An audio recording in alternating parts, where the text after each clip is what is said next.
premièrement, je parle de la crise post-électorale, ne pas citer le nom de 15 de nos camarades qui, à ce jour, restent encore emprisonnés.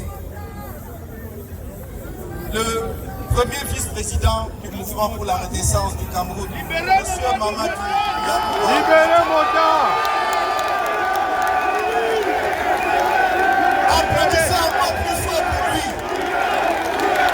Libérez, libérez, libérez, libérez, libérez, libérez, libérez, libérez. Travaillez-nous jour et nuit à leur libération.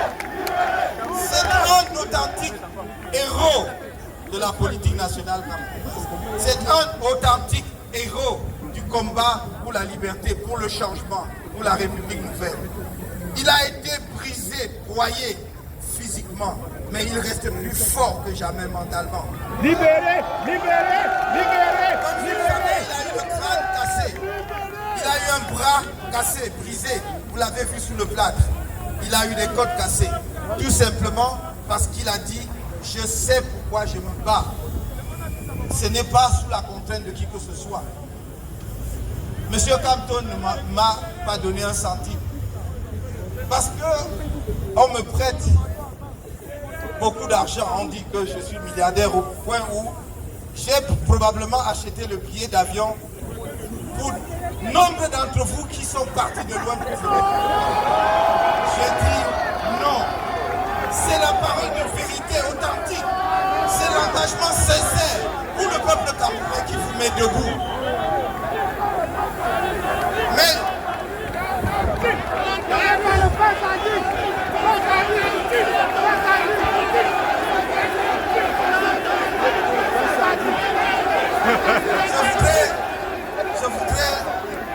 je voudrais aller jusqu'au bout de la liste. Donc, Monsieur Mamadou Yacoub Mota, Monsieur Siewe Eric, Monsieur Dormo Adjouassa Idriss, Monsieur Kinda Mathieu, Libérez, Monsieur Tamonangi Martial, libérez, Monsieur Sidou Sadio, Madame Sidou libérez, Sidoni, Monsieur Niayo Ulrich, libérez, Monsieur Siewe Wilfried, libérez, Monsieur Moutaga Sylvanus, libérez, Monsieur Yemga Serge Thomas, libérez, Monsieur Tchachoua Christophe, libérez, Monsieur Wafo Jasmin Kael, libérez, Monsieur Megapche Pumda Gislain, libérez, Monsieur Wam Elvis, libérez, Monsieur Nana Serge Brun. libérez.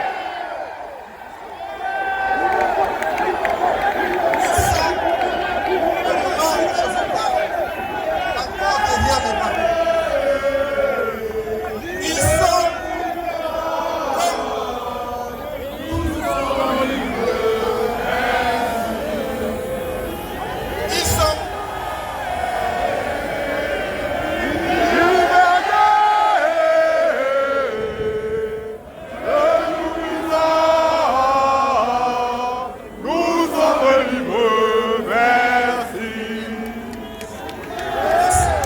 Merci beaucoup.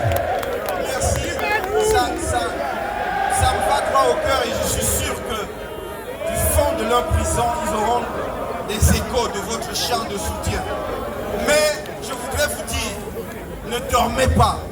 Travaillons d'arrache-pied jusqu'à ce que le dernier des détenus politiques, injustement, que ce soit ceux du MRC ou d'autres, que jusqu'à ce qu'ils soient libérés. La liberté va avec l'être humain, avec la dignité. Et nous ne devons jamais accepter qu'un seul être humain, à plus forte raison qu'un seul de nos compatriotes, soit privé de liberté simplement parce qu'il a exprimé de surcroît pacifiquement ses opinions. Et je voudrais, dans mes remerciements, remercier, quand je regarde cette place, je suis impressionné.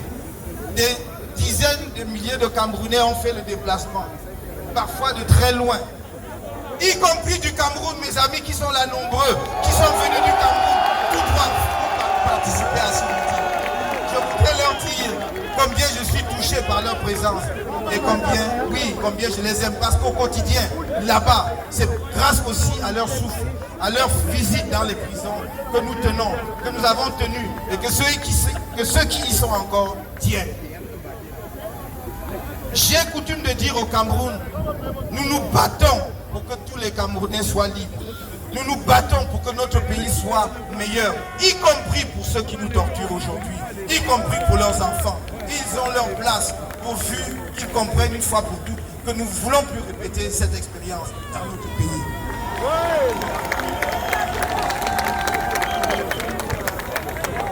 Le 26 janvier 2019,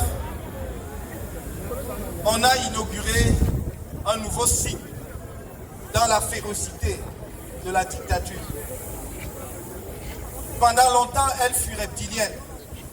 Comme dit le professeur Nyamsi, le voilà derrière. Elle vous mordait, le venin vous paralysait, vous mouriez sans le savoir. Aujourd'hui, elle est brutale, arrogante. Elle est détestable, elle montre le visage le plus hideux de ce que la répression peut être. Car, souvenez-vous, le 26 janvier 2019, on a tiré à bout portant sur des Camerounais à main nue. Sur des Camerounais manifestant dans la rue aux mains nues. Monsieur Djamène Célestin est le premier à être tombé. Maître Doki Michel.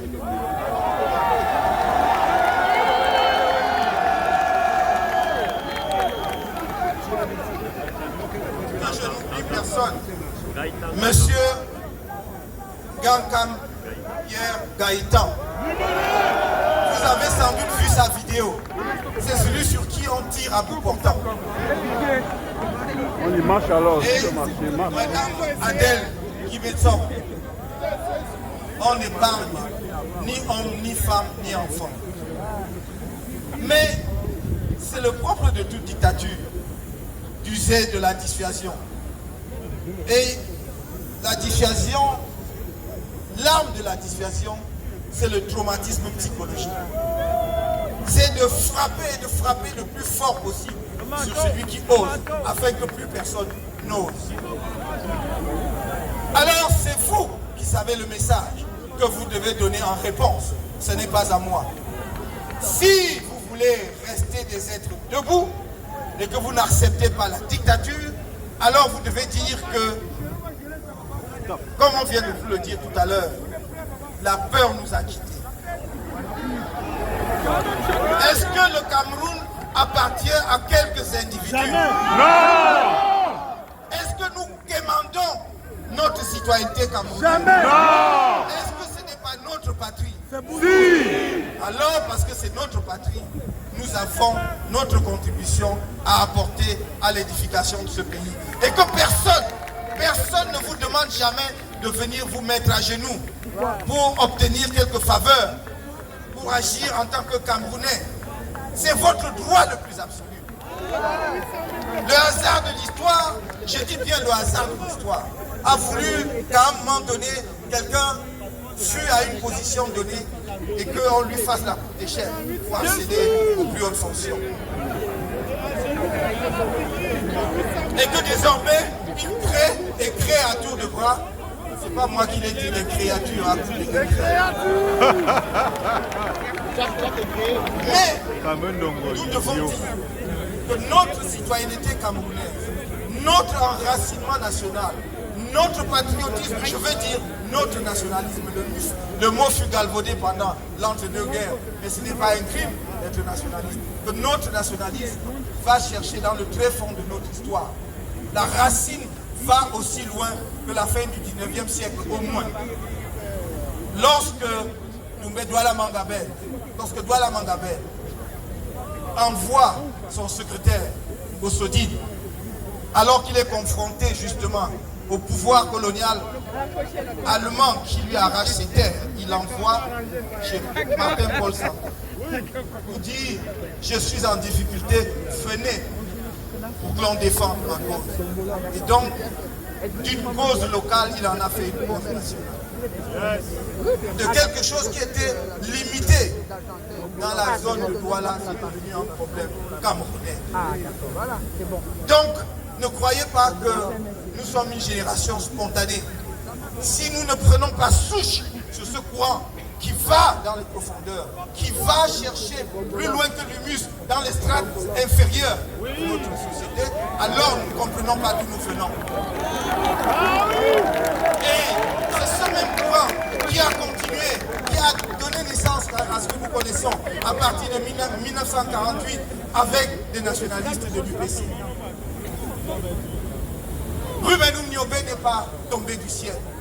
Lui-même s'identifiait à cela. Consciemment ou inconsciemment, nous sommes le seul peuple où chaque citoyen, par je ne sais quelle magie, alors qu'on ne nous l'apprend pas à l'école, se sent porté par ceux des langues nationales. Quelqu'un vous l'a-t-il enseigné? Vous en a-t-on jamais parlé? Pourtant vous le sentez battre dans vos veines. C'est ça le Cameroun. Et c'est ce Cameroun-là que nous voulons reconstruire. La renaissance nationale, c'est ça. Retrouver l'esprit, cet esprit qui a fait notre singularité dans l'histoire de l'Afrique contemporaine. Car après 1948, il y a eu un long sommeil.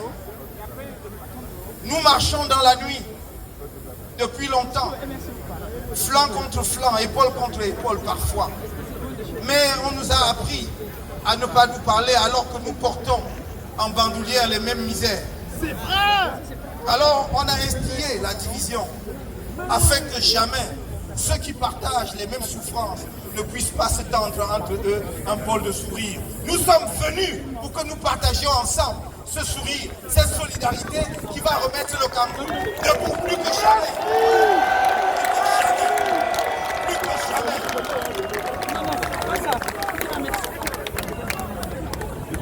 Quand on nous a mis en prison, ce n'est pas la prison le problème.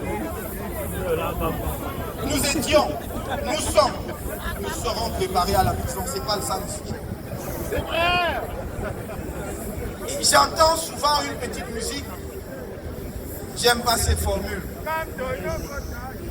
Mais comme c'est dans notre vocabulaire, dit ils iront au pays de si je savais. Le problème, c'est qu'il n'y a pas d'ici. Nous allons au pays que nous connaissons. Et il n'y a pas de problème. Parce que rien ne dépasse la cause. Je vous ai dit à plusieurs reprises, lorsque nous nous levons, regardez où nous voulons aller ensemble. Il faut connaître la cause. Pourquoi est-ce que nous sommes debout? Sinon, la lutte va s'arrêter à un individu. Il faut que si je tombe demain, parce que cela peut arriver.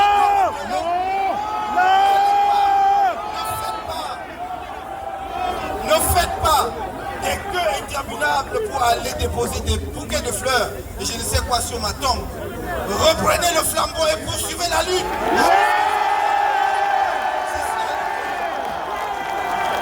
Il faut qu'ils comprennent que ça ne s'arrête pas à un individu et que nous n'abandonnerons jamais. Il faut qu'ils soient persuadés que nous n'abandonnerons jamais. C'est notre pays. Nombre de nos parents ont payé le prix fort. Pendant les années sombres de la dictature, nous pensions que c'était terminé et on nous ramène cela. Nous n'accepterons pas cela. Je ne veux pas léguer cela à mes enfants, ni à mes petits-enfants. Je ne veux pas léguer cela à la jeunesse camerounaise. Je veux qu'on donne une chance à la jeunesse camerounaise de compétir dans le monde dans lequel nous sommes, qui est difficile, qui est un monde de compétition. Qu'on arrête de vous monter les uns contre les autres. Un pays ne se construit pas en disant que la chèvre du voisin a brouté chez moi. On a dépassé ça, c'est le village.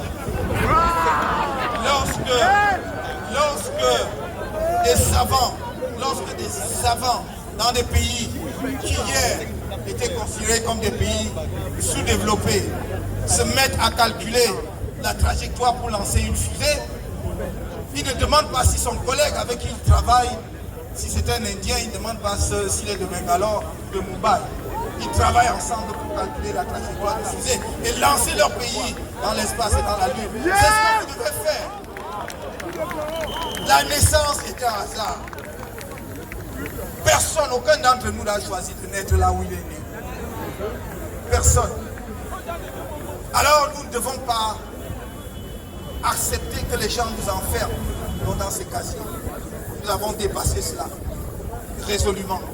Le Cameroun est un pays qui a vocation à être un pays développé. C'est notre vocation naturelle. Et nous n'accepterons pas qu'on nous maintienne dans les affres du sous-développement, alors que nous avons tout pour être la nation africaine la plus prometteuse. Je vous dis, mes chers amis, je vous dis, lorsque nous sommes sortis de prison pour aller très vite, parce que le temps avance, nous pensions que après les manifestations et 9 mois d'emprisonnement, ceux qui sont en charge des affaires du pays avaient compris que quelque chose devait se faire ensemble, que l'on pouvait s'asseoir et chercher la meilleure solution possible à la crise dans les régions du nord-ouest et du sud-ouest, et réviser consensuellement le système électoral pour éviter de nouvelles crises post-électorales. Mais il n'en a rien été. Comment peut-on dans un pays qui est confronté à la guerre dans les 2 régions que je viens d'indiquer, avec des résultats que nous connaissons, dire qu'on va aux élections en sachant que les populations du nord-ouest et du sud-ouest ne pourront pas participer aux élections?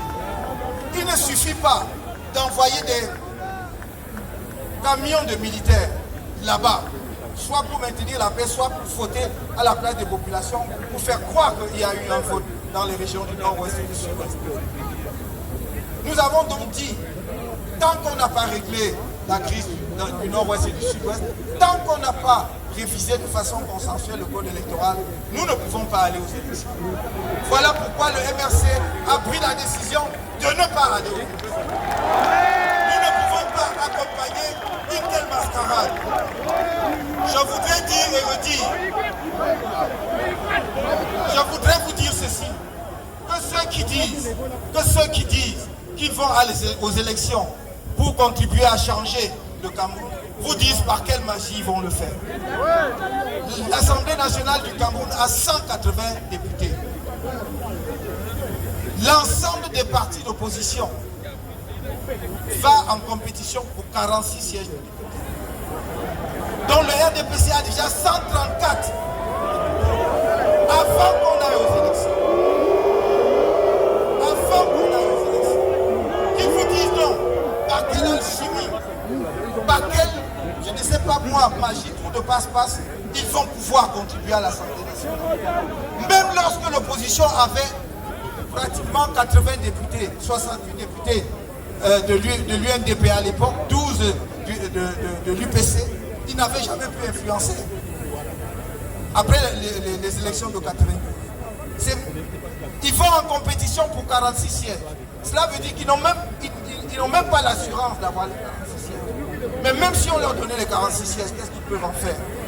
J'ai donc dit que nous n'avons pas créé le MRC pour donner quelques postes à nos camarades, pour leur donner quelques postes de maire, de conseiller municipal, de député, mais c'est pour changer le Cameroun. C'est une œuvre de transformation radicale que nous voulons de notre pays.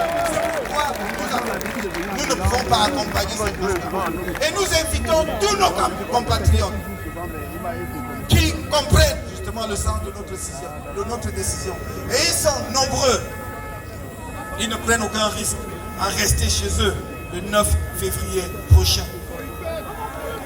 D'habitude, ils disent oh, on ne va pas aller marcher parce qu'on va tirer sur nous. Restez chez vous, personne ne tirera sur vous.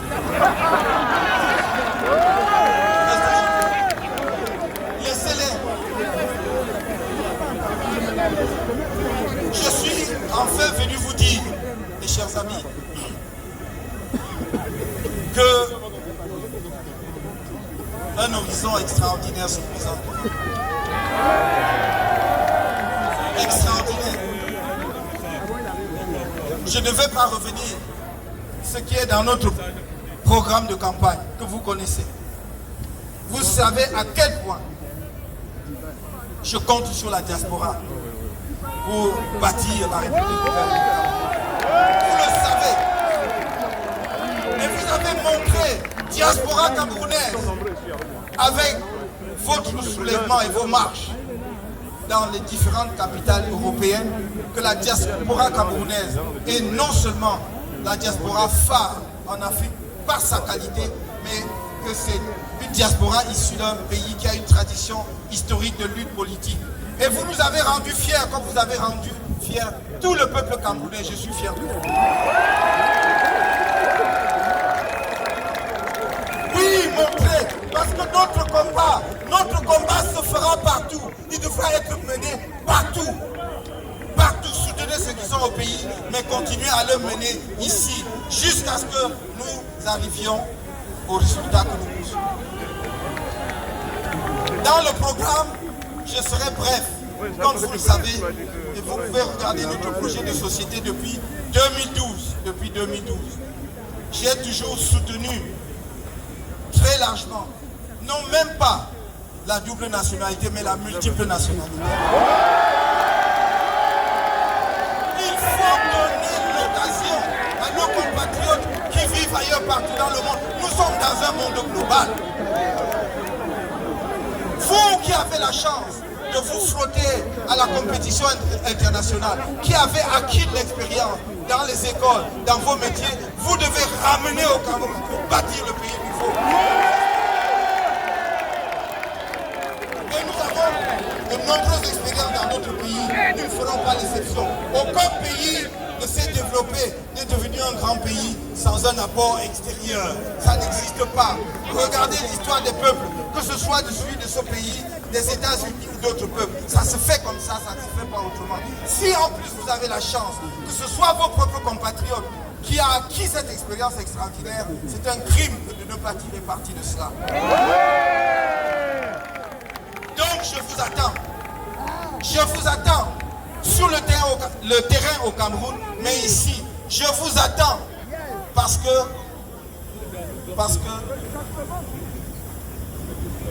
un vent nouveau s'est levé sur le Cameroun. C'est celui de la Renaissance nationale. C'est celui de la Renaissance nationale. C'est celui que certaines forces de l'ombre veulent empêcher d'aller jusqu'à son terme. Mais c'est à nous de travailler sans relâche, dis-je, pour que cette force qui s'est levée arrive à sa manifestation. Qu'elle se manifeste concrètement. Je peux vous dire, mes chers amis, où que je me tienne, dans notre pays, et même, dois-je dire, ici, ce jour à Paris, bien que le ciel soit déjà couvert, mais où que je me trouve au Cameroun, je vois cet horizon.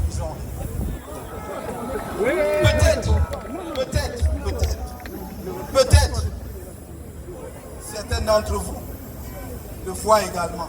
Mais s'ils ne le voient pas, je suis convaincu qu'ils le ressentent au fond d'eux-mêmes. Tenez-vous par la main les uns et les autres, nous allons traverser l'océan Atlantique. Non pas pour aller à l'aventure de l'immigration, mais pour aller à la terre nouvelle qui nous attend, pour nous accueillir. Parce que je veux que le Cameroun de demain soit la première nation africaine. La première nation africaine. Pays de liberté, mais également pays d'accueil.